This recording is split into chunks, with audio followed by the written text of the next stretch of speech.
And so, based on the evidence presented in the Historical Review Petition 7-14b, this court finds that the Medal of Honor, awarded in absentia on October 5, 1951, to a Corporal Elias Vance, was indeed a result of a significant clerical error during a period of intense administrative confusion. The voice of Judge Marcus Thorne was a blade of polished steel, sharp and cold and utterly without texture.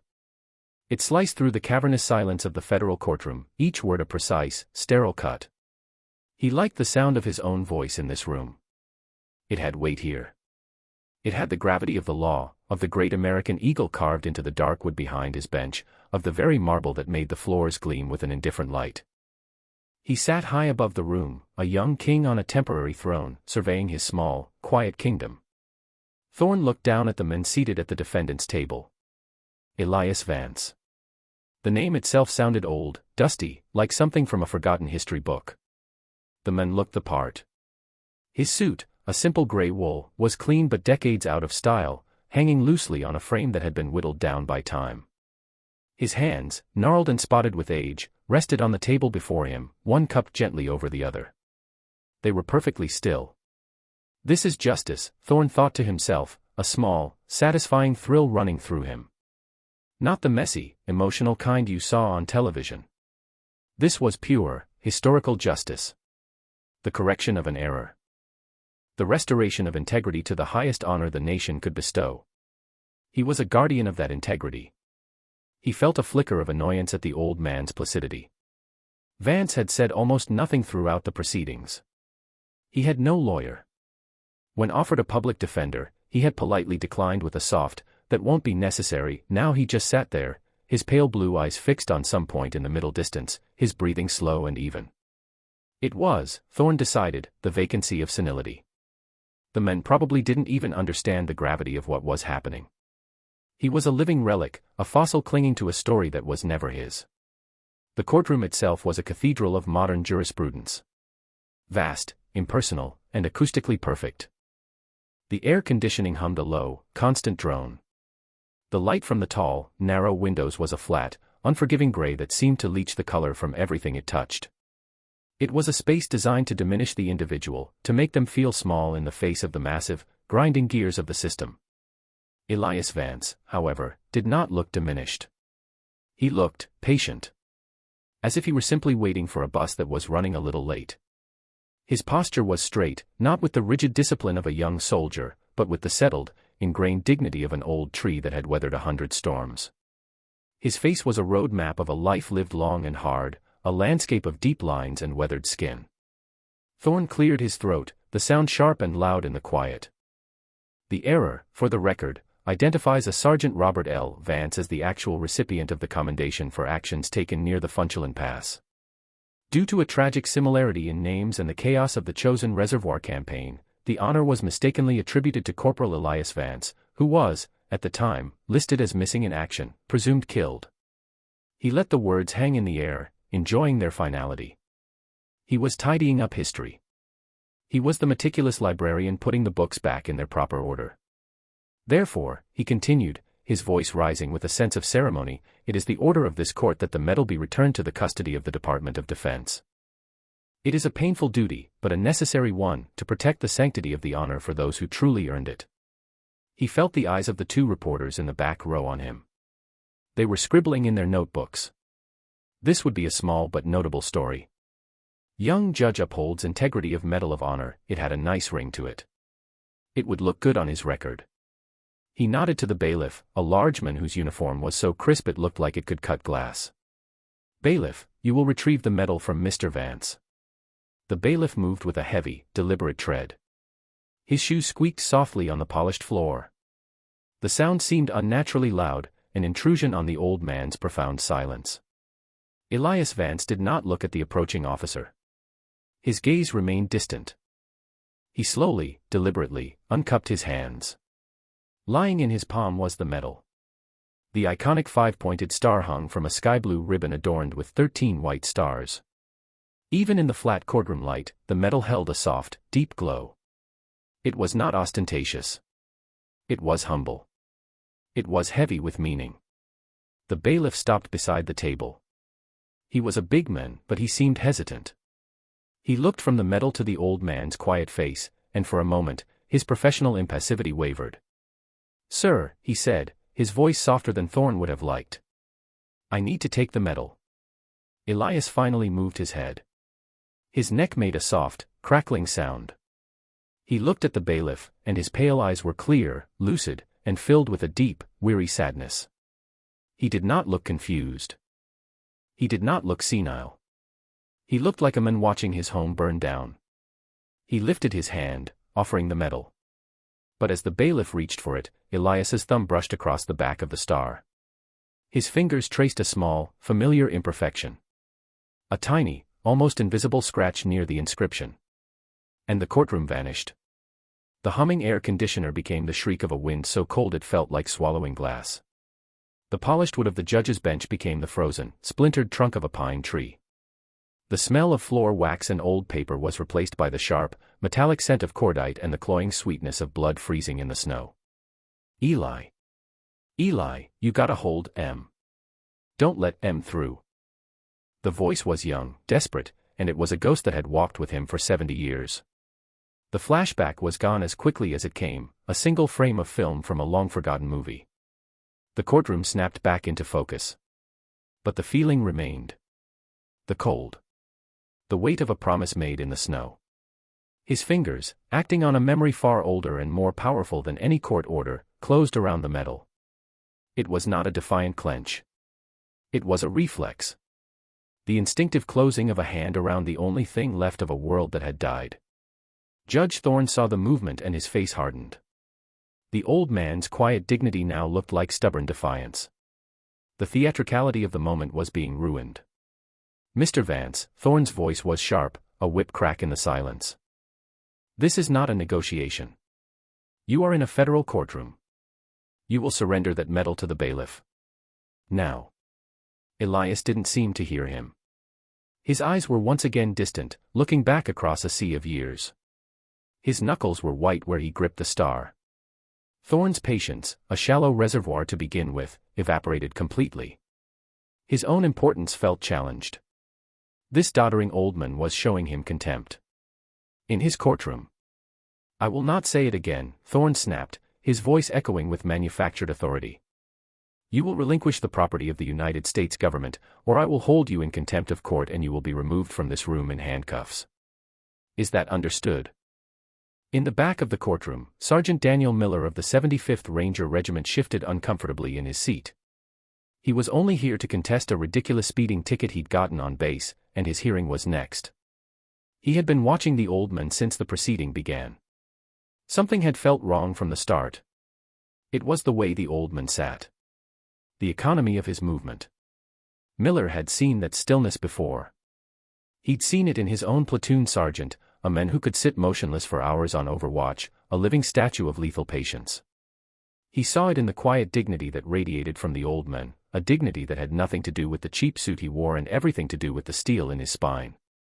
When Judge Thorne had mentioned the chosen reservoir, Miller had seen it.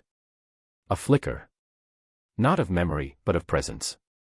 As if the name of that frozen hell had called something ancient and dangerous to the surface of those placid blue eyes.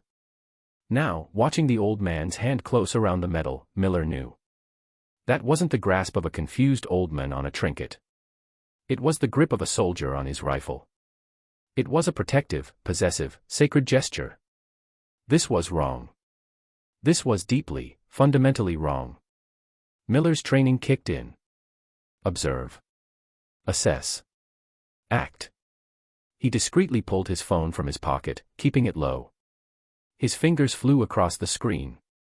His contact was a colonel he'd served under in Afghanistan, a man who now had a desk at the Pentagon. A man who understood the unwritten rules of honor that no judge could ever comprehend. The text was short, coded with the urgency of the field. "Sir. Fed Courtroom 4B. Judge Thorne revoking MOH. Chosen vet. Name Elias Vance. This is a Blue Falcon situation. Sir, something is very wrong here. Need eyes on." He hit send. The message disappeared into the ether. A digital prayer sent up in a moment of desperation. On the other side of the city, in a sterile Pentagon office, Colonel Markham was reviewing logistics reports. His phone buzzed. He glanced at it, saw the name Miller, and his focus sharpened. Miller wasn't one for casual chatter. He read the text. Once. Twice. The words MOH, chosen, and Elias Vance seemed to leap off the screen. A cold dread washed over him. He felt as if he had just stepped on a landmine. No, he whispered to the empty room. It can't be. He scrambled for his desk phone, his fingers fumbling with the keypad. He didn't dial an extension. He dialed a private line, one that bypassed secretaries and aides. A number he had used only twice in his entire career. The phone on the other end was answered on the first ring. The voice was gravelly, impatient. Sterling. General, Markham said, his voice tight. Colonel Markham, sir. I apologize for using this line, but it's an emergency. What is it, Colonel? Sir, it's about the ghost. There was a dead silence on the line. For a full 5 seconds, the only sound was the faint hum of the connection. When General David Sterling spoke again, his voice was transformed. The impatience was gone, replaced by a tone of absolute, lethal command. Where? Back in the courtroom, the standoff had reached its peak. The bailiff, caught between a judge's direct order and the profound, silent resistance of the old man, placed a heavy hand on Elias Vance's shoulder. Sir, please. Don't make me. Do your duty, bailiff. Thorne commanded, his face flushed with anger. Remove the object and take the men into custody. At that exact moment, the heavy double doors at the back of the courtroom swung open with such force that they banged against the walls, the sound like a thunderclap. Every head in the room snapped around. Framed in the doorway stood a figure of immense authority. General David Sterling, chairman of the Joint Chiefs of Staff, his uniform a constellation of medals and ribbons, 4 silver stars gleaming on each shoulder. He was flanked by 2 stone-faced military aides. He didn't stride into the room. He advanced. It was the movement of a predator, utterly confident and radiating a power that made Judge Thorne's borrowed authority seem like a child's costume. The air in the room changed. The temperature seemed to drop. The low hum of the air conditioning was drowned out by a new sound, the deafening silence of absolute power entering the space. Judge Thorne, who had been rising from his seat, froze halfway, his mouth slightly ajar. He looked like a startled bird. General Sterling's eyes, the color of chips of granite, swept the room. They passed over the reporters, over the bailiff, and landed on Judge Thorne. There was no recognition in them. No deference. Only a flicker of utter contempt, so brief and dismissive it was more insulting than any shout.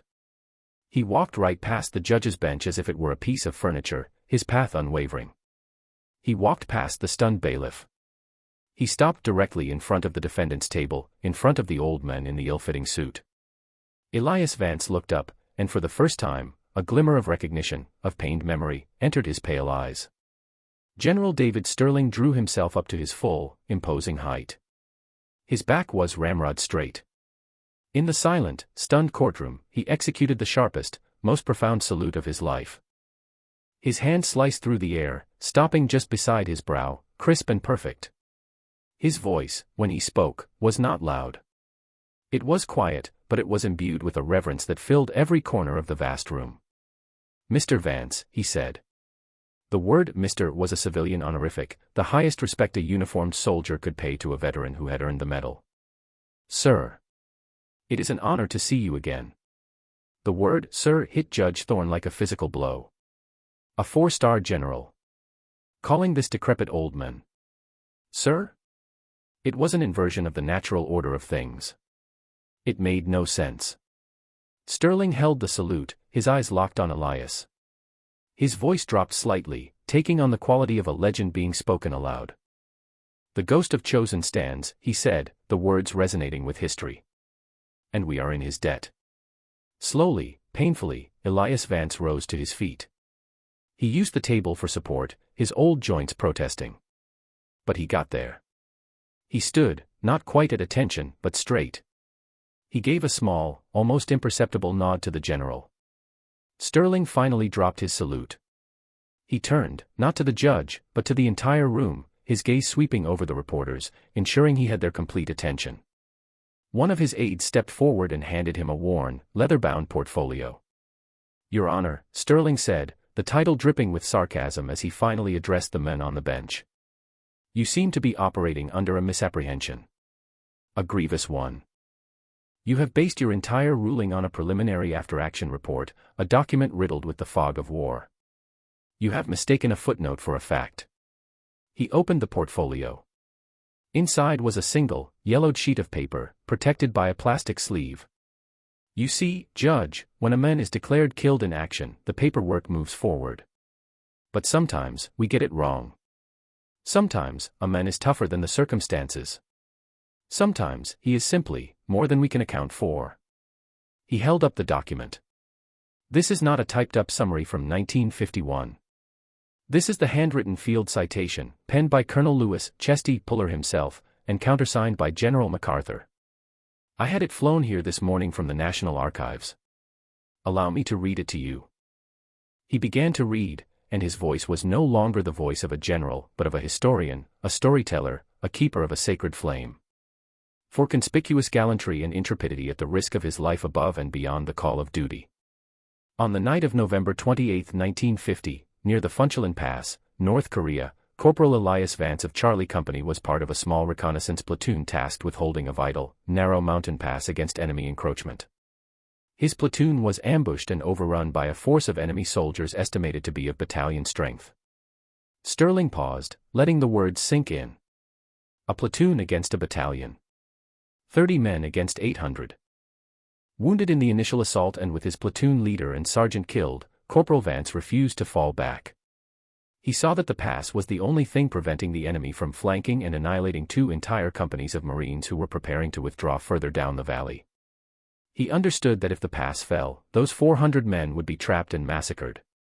As the general's voice filled the courtroom, the sterile walls dissolved again for Elias. This time, the memory was not a flash. It was a full, vivid immersion. He was 20 years old again. The cold was a physical entity, a wolf that gnawed at his bones. Snow swirled so thickly it was like fighting in a blizzard of powdered glass. The sound was a symphony of chaos, the chatter of his bar, the deeper cough of the enemy's machine guns, the screams of his friends. He saw Corporal Davis, his best friend from basic training, go down. A spray of red against the impossible white of the snow. Davis crawled to him, pushing his M1 Garand into Elias's hands. 2 guns, Eli, he'd coughed, blood bubbling on his lips. "Make M think there's more of us," then his eyes had gone vacant. Elias had made a promise to that dying boy. A silent vow. They would not pass. General Sterling's voice continued, a steady anchor in the swirling vortex of the past. Alone, and with a dwindling supply of ammunition, Corporal Vance gathered the weapons and ammunition of his fallen comrades. For the next 36 hours, without sleep, without food, without aid, he held that pass. He moved continuously between 3 different fighting positions, firing a Browning automatic rifle, 2 M1 Garands, and using hand grenades to create the illusion of a dug-in, full-strength platoon. Young Elias scrambled over the frozen rocks, his legs screaming in protest from a piece of shrapnel. He'd fire a long burst from the bar from the left flank, then crawl through the snow to the center position and fire 5 quick rounds from one of the Garands, then scramble to the right to toss a grenade. He kept moving. He kept fighting. He became a phantom, a whisper of death in the swirling snow. The enemy, confused by the volume and variety of fire, believed they were facing a much larger, well-entrenched force. They probed, they assaulted, but they never committed to a full-scale push.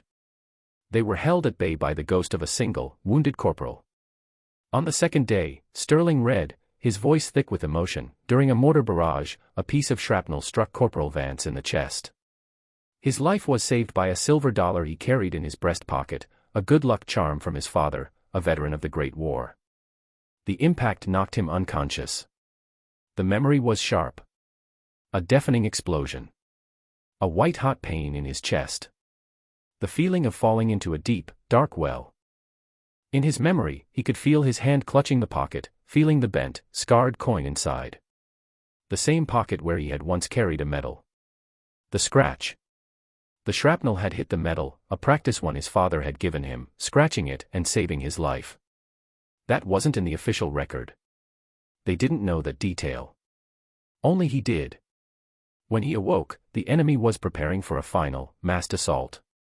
Bleeding, concussed, and suffering from severe frostbite, Corporal Vance took the platoon's only radio, which had been damaged, and managed to patch it together. With his last ounce of strength, he called in a danger-close artillery strike on his own position. The courtroom was utterly silent. The reporters had stopped writing.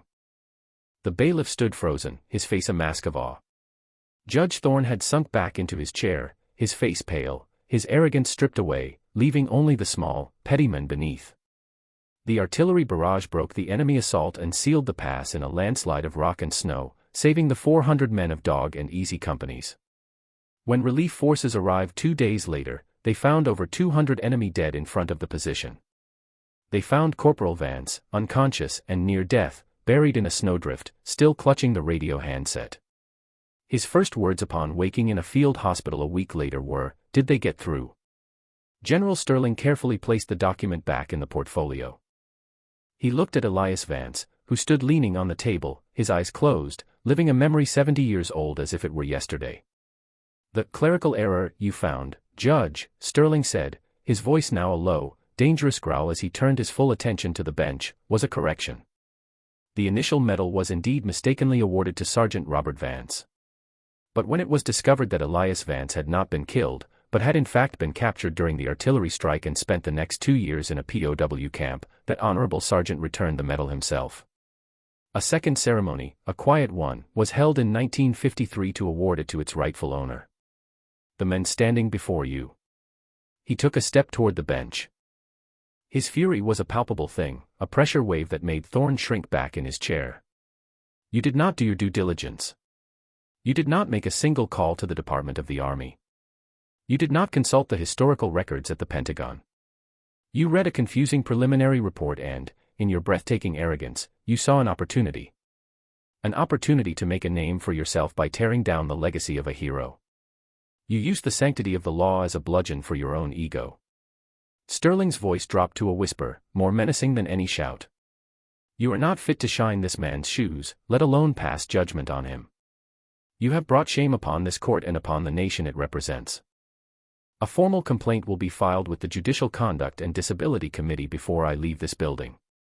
I imagine your career on this bench is over."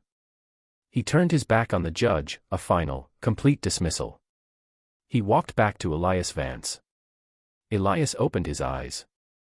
The ghosts were gone, for now. He looked at the medal still clutched in his hand. Then he looked at the shattered men on the judge's bench.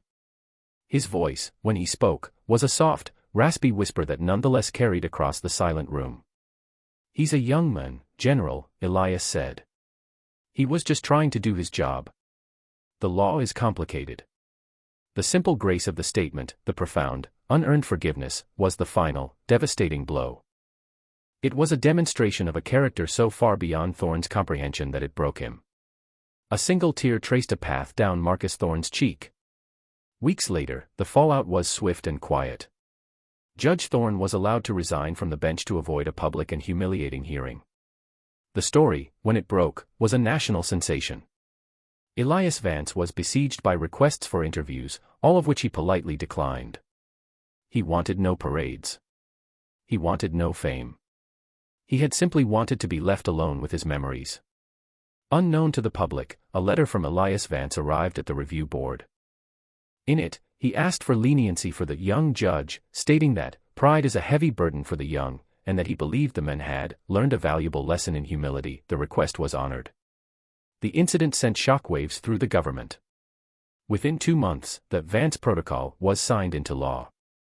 It was a simple but profound change. No legal or administrative action could be taken regarding any military commendation without a mandatory, direct review and sign-off from a liaison officer within the specific branch of service that had issued the award.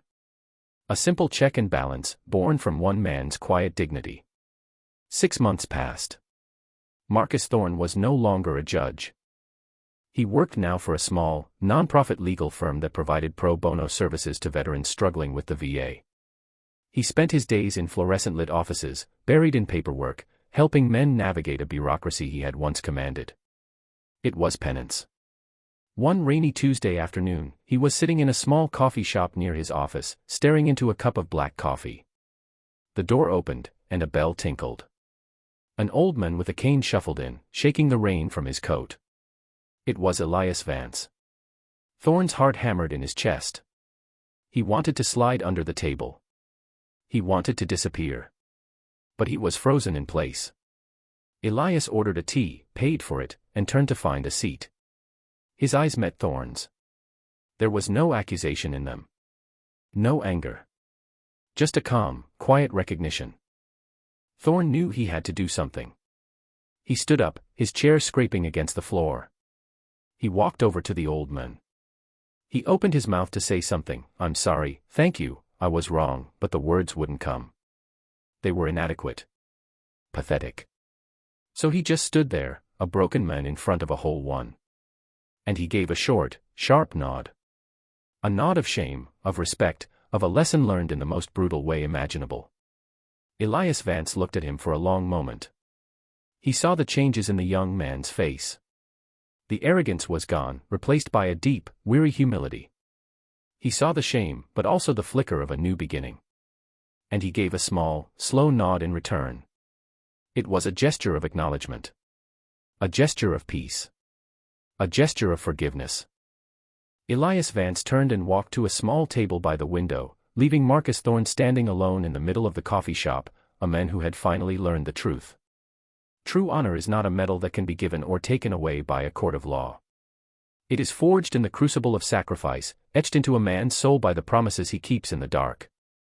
And true strength is not found in the power to judge, but in the grace to forgive.